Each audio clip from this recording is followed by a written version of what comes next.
अपनी संस्कृति की रक्षा करना, अपने बच्चों में संस्कार डालना, अपनी भारतीय संस्कृति सनातन संस्कृति का प्रचार प्रसार करना, उसका विस्तार करना, राष्ट्र के प्रति प्रेम करना।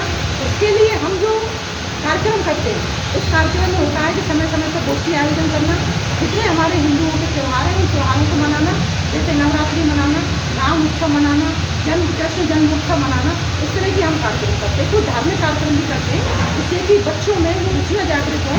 दान है, धर्म है, एक दूसरे की सहायता करना है, मदद करना है, जैसे गौ सेवा करना है, या खिचड़ी वितरण करना है, या गरीब लोगों में कंबल वितरण करना है। इस तरीके से हमारे धार्मिक कार्यक्रम होते हैं। किसी राजनीति से प्रेरित नहीं है, किसी राजनीतिक व्यक्ति से दबाव में नहीं है। हमारी अपनी मातृशक्ति है आराम से। और ये 15-16 देशों में विश्व हिंदू महासंघ की शाखाएँ हैं। ये नेपाल के राजा ने हिंदू धर्म के उत्थान के लिए इसकी स्थापना की थी। सबसे पहले हमारे ये संत जो अवैधनाथ जी थे, ये राष्ट्रीय अध्यक्ष रहे। हमारे देश में कुछ दिनों पहले बहुत बड़े पैमाने पर धर्मांतरण हो रहा था। हमारे हिंदू समाज के गरीब लोग पैसे से, लालच से, डर से, धमका के उनको दूसरे धर्म में धर्मांतरण किया जा रहा था। तो इन्होंने गोरखनाथ की तरफ, गोरखपुर की तरफ इन्होंने बहुत बड़ा डेरा उठाया। जगह जगह समाज में गए, गलियों में गए, बस्तियों में गए, गाँवों में गए और लोगों को जागृत किया। और उन लोगों को जो लोग दूसरे धर्म में चले गए थे उनको वापस ले गया।